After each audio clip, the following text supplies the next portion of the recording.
Assalamualaikum warahmatullahi wabarakatuh. Perkenalkan kami dari kelompok 8 ingin mempresentasikan hasil dari tugas kami yang berjudul pengaruh brand equity dan kualitas produk terhadap kepuasan konsumen Indosat atau TRI. Berikut anggota kelompok kami ada Yudia Maharani, Sola Desi Rahmania, Noviska Fitriananda Ariatno, Elsa Septiani, dan Nadira Zalfa. Selanjutnya ada penjelasan kerangka berpikir dan hipotesis. Penelitian ini melibatkan hubungan antara tiga variabel, yaitu yang pertama pengaruh brand equity atau X1 adalah variabel independen pertama yang diasumsikan berpengaruh terhadap kepuasan konsumen atau Y. Yang kedua ada kualitas produk atau X2 adalah variabel independen kedua yang juga diasumsikan mempengaruhi kepuasan konsumen atau Y. Yang ketiga ada kepuasan konsumen atau Y adalah variabel dependen yang menjadi fokus pada penelitian ini. Selanjutnya ada penjelasan kerangka berpikir. Yang pertama ada H1 menjelaskan pengaruh langsung brand equity atau X1 terhadap kepuasan konsumen atau Y. Brand equity mencakup persepsi nilai, kepercayaan, dan asosiasi positif terhadap merek yang berkontribusi pada tingkat kepuasan konsumen. Yang kedua ada H2 menjelaskan pengaruh langsung kualitas produk atau X2 terhadap kepuasan konsumen atau Y. Kualitas produk mencakup performa, daya tahan, dan kesesuaian dengan harapan konsumen yang mempengaruhi pengalaman dan kepuasan mereka. Yang ketiga ada H3 menjelaskan pengaruh simultan atau gabungan antara brand equity atau X1 dan kualitas produk atau X2 terhadap kepuasan konsumen atau Y. Kerangka ini mengasumsikan bahwa kedua variabel independen dapat bekerja sinergis. Selanjutnya ada hipotesis penelitian berdasarkan kerangka berpikir di atas. Hipotesis yang diajukan dapat dijelaskan sebagai berikut. Yang pertama, H1, brand equity memiliki pengaruh positif dan signifikan terhadap kepuasan konsumen. Yang kedua ada H2, kualitas produk memiliki pengaruh positif dan signifikan terhadap kepuasan konsumen. Yang ketiga ada H3, brand equity dan kualitas produk secara simultan memiliki pengaruh positif dan signifikan terhadap kepuasan konsumen. Selanjutnya ada penentuan sampel dan jumlah sampel. Sampel penelitian diambil dari populasi menggunakan metode purposive sampling. Kriteria pemilihan sampel adalah responden merupakan mahasiswa Fakultas Ekonomi dan Bisnis, program studi manajemen semester 5, kelas 5C dan juga 5D di kampus UBSI Margonda. Responden menggunakan kartu SIM Indosat atau TRI. Lalu selanjutnya adalah rekap kuesioner. Untuk data penelitiannya dikumpulkan melalui kuesioner yang disebarkan kepada mahasiswa manajemen kelas 5D dan juga 5C di UBSI Margonda. Mahasiswa tersebut menggunakan kartu SIM Indosat ataupun TRI. Pemilihan responden dilakukan dengan metode purposive sampling. Untuk yang selanjutnya adalah uji validitas yang memastikan kuesioner mampu mengukur variabel yang diteliti.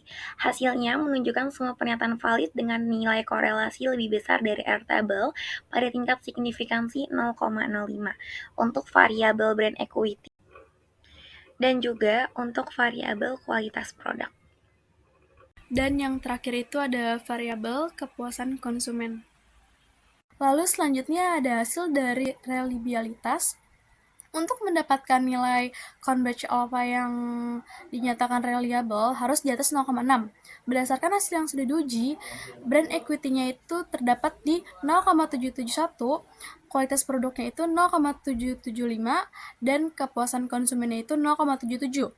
Dari ketiga variabel itu memiliki nilai Converge alpha di atas 0,6, sehingga dinyatakan reliable. Selanjutnya ada uji klasik. Uji klasik yang kita pakai itu menggunakan uji Monte Carlo. Berdasarkan hasil yang sudah diuji, untuk sigmanya itu di 0,002 di bawah dari 0,5, yang menunjukkan data tidak normal secara signifikan.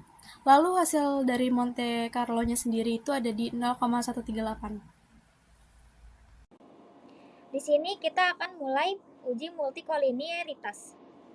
Pada tabel koefisien, nilai toleransi X1-nya itu 0,999 dan nilai toleransi X2-nya itu 0,999. Yang berarti nilai toleransinya itu lebih besar dari 0,100. Dan VIF pada X1-nya 1,001 dan VIF X2-nya itu 1,001 yang berarti kurang dari 10,00. Jadi analisis dan kesimpulannya tidak terjadi gejala multikoliniaritasnya. Berikut adalah uji heteroskedastisitas berdasarkan grafik scatter plot.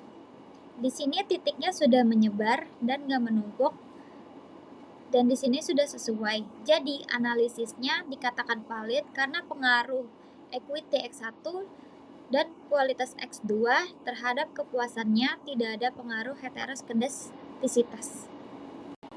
Lalu ada uji T. Nilai sig variabel X1-nya itu 0,549, lebih besar dari 0,05. Jadi kesimpulannya itu variabel X1 berpengaruh signifikan terhadap variabel Y.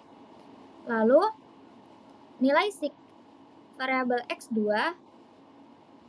yaitu sebesar 0,00 yang berarti lebih kecil dari 0,05. Jadi kesimpulannya variabel X2 tidak berpengaruh signifikan terhadap variabel Y. Lalu selanjutnya ada uji F. Dapat diketahui nilai signifikansi untuk X1-nya brand equity dan X2 kualitas produk terhadap Y kepuasan konsumen adalah sebesar 0,000 kurang dari 0,05. Dan F hitungnya itu 37,124 lebih dari nilai F tabelnya 3,32. Artinya terdapat pengaruh brand equity dan kualitas produknya terhadap kepuasan konsumennya secara signifikan. Lalu pada uji determinasi, nilai koefisien R-square-nya itu sebesar 0,733 atau 73,3%. Jadi kesimpulan besarnya, pengaruh variabel brand equity dan kualitas produk terhadap kepuasan konsumen sebesar 0,733 atau 73,3%. Lanjut ada uji regresi linear. Kita bisa lihat dari tabel koefisien di kolom B. Nilai A atau konstannya itu sebesar 12,275. Karena posisi di mana variabel Y-nya belum dipengaruhi oleh variabel X1 dan X2-nya. Untuk variabel X1, brand equity tidak punya pengaruh positif terhadap variabel Y atau kepuasan konsumen. Lalu variabel X2-nya kualitas produk sebesar 0,891 menunjukkan bahwa variabel X2 kualitas produk mempunyai pengaruh positif terhadap kepuasan konsumen, yang berarti bahwa setiap kenaikan satuan variabel kualitas produk maka akan mempengaruhi kepuasan konsumen sebesar 0,891. Sekian presentasi dari kelompok kami, kurang lebihnya mohon maaf. Wassalamualaikum warahmatullahi wabarakatuh.